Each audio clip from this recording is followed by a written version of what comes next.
मांगीलाल बागड़ी, राजकीय महाविद्यालय नोखा। डॉक्टर प्रेम प्रकाश मनचंदा, सह आचार्य, व्यवसाय प्रबंध, बीकॉम पार्ट सेकंड, विषय व्यवसाय प्रबंध। द्वितीय प्रश्न पत्र, प्रिंसिपल्स ऑफ मार्केटिंग, विपणन के सिद्धांत। प्रिय विद्यार्थियों, पूर्व में हमने विपणन अवधारणा का आशय तथा उसकी प्रकृति विशेषताओं का अध्ययन किया था। विपणन अवधारणा के संबंध में मैंने आपको बतलाया था, विपणन अवधारणा एक दर्शन है, एक फिलॉसफी है जो संपूर्ण संस्था में ग्राहक उन्मुखता अपनाने पर बल देती है। मतलब इसमें क्या होता है, मोटी बात यह है कि इसमें मेन फोकस होता है मैक्सिमम कस्टमर सेटिस्फैक्शन, ताकि संपूर्ण संस्था की समस्त क्रियाओं जैसे उत्पादन क्रिया, इंजीनियरिंग क्रिया, वित्त क्रिया, विपणन क्रियाएं आदि का संचालन एवं समन्वय इस प्रकार किया जा सके जिससे उपभोक्ताओं की संतुष्टि के साथ साथ संस्था के लक्ष्यों को अधिकतम कुशलता एवं प्रभावी रूप से प्राप्त किया जा सके। तो वर्तमान का जो विपणन दर्शन है वो यही है कि जो मार्केटिंग जो मैनेजर है उसका मेन मोटो होता है मैक्सिमम कंज्यूमर सेटिस्फैक्शन करते हुए संस्था के उद्देश्यों को प्राप्त किया जाए। इस प्रकार हम कह सकते हैं कि विपणन अवधारणा, मार्केटिंग कॉन्सेप्ट किसी संस्था की ग्राहक अभिमुखी, कंज्यूमर ओरिएंटेड या ग्राहक प्रधान दर्शन है, जिसमें ग्राहकों की इच्छाओं की संतुष्टि तथा उनकी समस्याओं के समाधान को सर्वोपरि स्थान देते हुए संस्था के लक्ष्यों की प्राप्ति का प्रयास किया जाता है। यह अवधारणा इस संस्था के सभी संसाधनों एवं प्रयासों को ग्राहकों की संतुष्टि हेतु समर्पित करते हुए संस्था के लक्ष्यों की पूर्ति पर बल देती है। मतलब इसका अर्थ यह हुआ कि विपणन अवधारणा ग्राहकों की आवश्यकताओं की संतुष्टि के द्वारा लाभ कमाने की आवश्यकता पर बल देती है। यह विचारधारा यह मानकर चलती है कि कस्टमर इज ऑलवेज राइट, या ऐसे कह सकते हैं कस्टमर इज ए किंग और बॉस ऑफ मार्केट। मतलब मोटी बात यह है, इसमें क्या है, यदि इसमें व्यवसायी को बाजार में टिके रहने के लिए ग्राहक की प्रभुसत्ता को स्वीकार करना ही होगा। इसके लिए प्रत्येक व्यवसायी को ग्राहकों की इच्छाओं, आवश्यकताओं, उनकी रुचियों, उनके फैशन आदि को पहले से ही ज्ञात करना चाहिए। तत्पश्चात व्यावसायिक क्रियाओं जैसे उत्पादन है, मार्केटिंग, विपणन है, वित्त है आदि के माध्यम से उन्हें संतुष्ट करना चाहिए। इसके बाद है विपणन अवधारणा का क्रमागत विकास या विपणन की विभिन्न अवधारणाएं। विपणन कार्य का जन्म सदियों पूर्व ही हो गया था। ज्यों-ज्यों औद्योगिक विकास की गति बढ़ती गई, विपणन कार्य में भी परिवर्तन होता चला गया। या अपन ये कह सकते हैं कि विपणन कार्य का क्रमागत विकास होता चला गया, अभी रुका नहीं है, अभी भी क्या है, चल रहा है। वैसे अपन ये कह सकते हैं जैसे विपणन की पुरानी विचारधारा इस पर आधारित थी कि बाजार में वस्तुओं की मांग काफ़ी अधिक थी लेकिन पूर्ति कम थी, अर्थात उद्योगों का विकास नहीं के बराबर था, हुआ ही नहीं था। ऐसे में क्या होता था, एक उपभोक्ता को जो भी वस्तु मिल जाती थी, चाहे कैसी भी हो, रंग रूप आकार किस्म कैसी भी हो, उससे वो लेनी पड़ती थी। उसके लिए क्या है, उसे अधिकाधिक मूल्य भी चुकाना पड़ता था। उसका कारण था बाजार में वस्तुओं की मांग का अधिक होना और पूर्ति का अत्यधिक कम होना। इसके बाद क्या हुआ, फिर उसके बाद जैसे जैसे उद्योगों का विकास हुआ, उत्पादन में वृद्धि हो गई, और उत्पादन में वृद्धि होने से क्या हुआ, एक उत्पादक के सामने माल के विक्रय की समस्या पैदा हो गई कि अब माल को कैसे बेचें। तो उसका कारण था औद्योगिक विकास खूब हो गया, खूब कारखाने लग गए, व्यवसाय स्थापित हो गए। ऐसे में क्या हुआ, एक उत्पादक व्यवसायी बाजार में वस्तुओं को बेचने के लिए, क्योंकि बाजार में क्या था, प्रतिस्पर्धा तीव्र हो गई थी। तो कारण ये था, बाजार में वस्तु की मांग तो क्या हो गई, कम हो गई, और पूर्ति क्या है, अत्यधिक हो गई, भारी मात्रा में हो गई। ऐसे में उत्पादकों को माल के विक्रय के लिए प्रयास करने पड़े। उन प्रयासों के अंतर्गत विज्ञापन, विक्रय कला, विक्रय संवर्धन, प्रचार प्रसार, जनसंपर्क आदि साधनों को अपनाया जाने लगा ताकि उपभोक्ताओं को अधिकाधिक माल क्रय करने के लिए प्रेरित किया जा सके। अब विपणन की यह यात्रा रुकी नहीं, अभी भी चल रही है, वो फिर आगे बढ़ी। अब वर्तमान में क्या है, विपणन कार्य और अधिक बढ़ गया।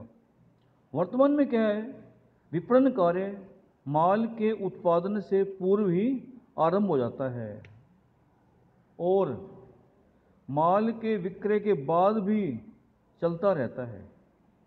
वर्तमान में क्या है, विपणन कार्य ग्राहक संतुष्टि तक चलता रहता है। जब तक ग्राहक संतुष्ट ना हो तब तक क्या है, ये यात्रा चलती रहती है। वर्तमान में क्या होता है, विपणनकर्ता माल के उत्पादन से पूर्व बाजार का अनुसंधान करता है, मार्केटिंग रिसर्च करता है वो पहले, जिसके अंतर्गत बाजार में उपभोक्ताओं की आवश्यकताएं क्या है, रुचि क्या है, उनकी फैशन क्या है, इन सब बातों का पता लगाता है। इसके अलावा बाजार का अध्ययन विभिन्न वर्गों में बांटता है वो, जैसे जो उपभोक्ता हैं उनकी आयु कितनी है, आय कितनी है, ग्रामीण है शहरी है, कल्चर क्या है, ये सब बातें क्या है वो पहले से तय कर लेता है वो। बाद में क्या है, उसी के अनुरूप क्या करता है, फिर वो माल का उत्पादन करता है और माल का उत्पादन करने के बाद फिर वही चीज़ विक्रय के प्रयास करेगा, उपभोक्ताओं को माल पहुंचाएगा, माल बेचेगा। माल को बेचने के बाद क्या होता है, विक्रय उपरांत सेवाएं, यहाँ तक कि ग्राहक संतुष्टि को पहला उद्देश्य मानता है। उसके बाद क्या है, संस्था के लक्ष्यों की प्राप्ति पर ध्यान देता है। ये तो होगी इसकी संक्षिप्त यात्रा। लेकिन जब अपने इसको एक क्रमागत रूप से देखेंगे तो उसमें अपने क्या है, विपणन कार्य में अब तक हुए विकास एवं परिवर्तन का जो हुआ है उसको अपने ऐसे बांट सकते हैं। पहली बात है उत्पाद प्रदान अवधारणा, product oriented concept. Product oriented concept में क्या था, एक उत्पादक का ध्यान केवल मात्र उत्पादन पे था, मैक्सिमम उत्पादन किया जाए, बस ये एक ही था। बस रंग रूप आकार पे कोई ध्यान नहीं देता था वो। उसका कारण था बाजार में वस्तु की मांग अत्यधिक थी और पूर्ति बहुत ही कम थी, नगण्य थी। यहाँ तक कि एक उपभोक्ता को माल लेने के लिए उत्पादक के पास कोसों दूर जाना पड़ता था। उसका कारण था मांग वस्तु की अधिक है, पूर्ति कम है, और वस्तु का मूल्य भी क्या है, काफ़ी बड़ी मात्रा में उसे चुकाना पड़ता था। वस्तु के रंग रूप पे कोई ध्यान नहीं देते थे। वस्तु का रंग रूप है, किस्म है, आकार है, उसकी बनावट है, उस पर कोई ध्यान नहीं दिया जाता था। केवल मात्र एक ही ध्यान था, मैक्सिमम प्रोडक्शन किया जाए, बस। उसके बाद क्या हुआ? उत्पाद प्रदान अवधारणा के बाद विपणन की यात्रा आगे बढ़ी। फिर आई विक्रय प्रदान अवधारणा, सेल्स ओरिएंटेड कॉन्सेप्ट। अब यहाँ क्या हुआ? उत्पाद प्रदान से उल्टा हो गया। देखिए आप, वस्तु की मांग तो क्या हो गई? कम हो गई, और पूर्ति बढ़ गई। पूर्ति क्या है? अत्यधिक हो गई। अब जब पूर्ति बढ़ जाती है, वस्तु की मांग कम हो जाती है, तो ऐसे में क्या होता है? बाजार में प्रतिस्पर्धा बढ़ जाती है। एक उत्पादक को माल के विक्रय के प्रयास करने पड़ते हैं। तब क्या हुआ? एक व्यवसायी ने क्या किए? माल के विक्रय के प्रयास के अंतर्गत विज्ञापन, विक्रय कला, प्रचार प्रसार, जनसंपर्क आदि संसाधनों का उसने उपयोग करने लग गया, ताकि उपभोक्ताओं को अधिकाधिक माल क्रय करने के लिए प्रेरित किया जा सके। और इस युग में क्या हुआ? विक्रय प्रदान अवधारणा के युग में औद्योगिक विकास काफ़ी गति से हुआ, काफ़ी गति हो गई, खूब उद्योग धंधे स्थापित हो गए, उत्पादन खूब बढ़ गया, ठीक ना। इसके बाद उत्पाद प्रदान अवधारणा तथा विक्रय प्रदान अवधारणा के बाद अब जो वर्तमान में क्या है, एक नई अवधारणा पैदा हो गई, ग्राहक प्रदान अवधारणा, कंज्यूमर ओरिएंटेड मार्केटिंग कॉन्सेप्ट का युग शुरू हो गया। इसके अंतर्गत क्या हुआ? वर्तमान में क्या है, कंज्यूमर को क्या है, ग्राहक का राजा एवं स्वामी माना गया है। और पूरा जो विपणन का जो फोकस है, पूरा कंप्लीट क्या है, अब कंज्यूमर ओरिएंटेड है। ग्राहक को फोकस किया जाता है इसके अंतर्गत। इसमें क्या होता है, इस अवधारणा के अंतर्गत माल के उत्पादन से पूर्व ही विपणन कार्य आरंभ हो जाता है। मतलब माल के उत्पादन से पूर्व ही एक विपणनकर्ता बाजार का अनुसंधान करता है, जिसके अंतर्गत उपभोक्ताओं की रुचि, आवश्यकताएं, फैशन क्या हैं, कितनी आय उपभोक्ताओं की, उस आय को उसे बांटते हैं, वर्ग में बांटते हैं उसको। आयु कितनी है, जैसे आयु बांटेंगे, 0 से 5 वर्ष कितने व्यक्ति हैं, फिर 6 से 10 वर्ष से कितने व्यक्ति हैं, ऐसे बांटते हैं अपने। ग्राहक ग्रामीण है, शहरी है, ये भी देखा जाता है। संस्कृति ग्राहकों की किस तरह की है, कल्चर कैसा है, इन सब बातों को क्या करते हैं, वो पहले जज करता है, वो देखता है, पता लगाता है। उसके उपरांत क्या करता है, फिर वो उत्पादन करवाता है। उसके उपरांत क्या है, उत्पादन किया जाएगा।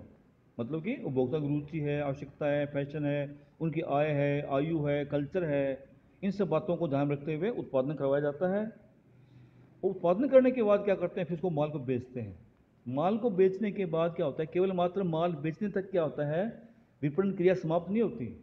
इसके उपरांत भी क्या होता है, एक विपणनकर्ता को अनेक कार्य करने पड़ते हैं, जैसे विक्रय उपरांत सेवाएं देना, आफ्टर सेल सर्विसेज।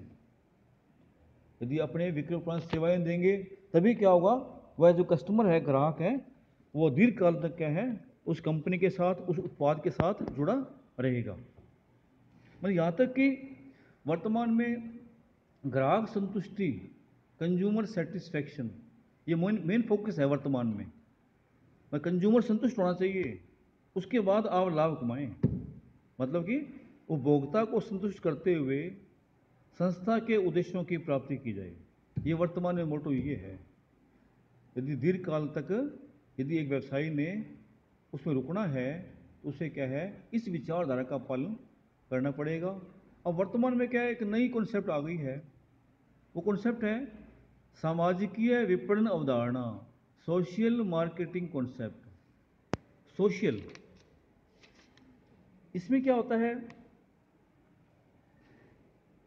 इसके अंतर्गत मतलब यह अवधारणा, सामाजिक विपणन अवधारणा, इस बात पर बल देती है कि विपणन कार्यों से ग्राहकों की संतुष्टि एवं संस्था के लक्ष्यों की पूर्ति के साथ साथ, मतलब कि ग्राहकों की संतुष्टि एवं संस्था के लक्ष्यों की प्राप्ति के साथ साथ, मतलब ग्राहक प्रधान अवधारणा के साथ साथ सामाजिक और समाज के, संपूर्ण समाज के हितों एवं कल्याण में वृद्धि भी होनी चाहिए।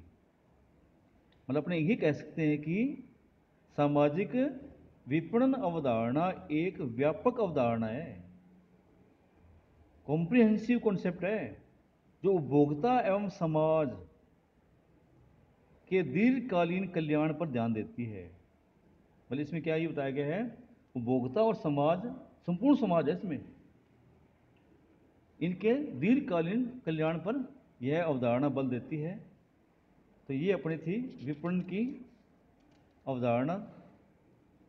नेक्स्ट अपने क्या है, कल करेंगे अपने विपणन अवधारणा। विपणन की पुरानी और नई अवधारणा में क्या अंतर है। जो पुरानी कॉन्सेप्ट है, पुरानी कौन सी, उत्पाद प्रदान तथा विक्रय प्रदान, ये तो होगी पुरानी। नई कौन सी है, नई अवधारणा है ग्राहक प्रदान और सामाजिक विपणन विचारधारा, ये नई विचारधारा है। दोनों में अपने कल इसको डिफ्रेंशिएट करेंगे। Thank you very much. Sir हो गया सर, वो मैं बोल दिया।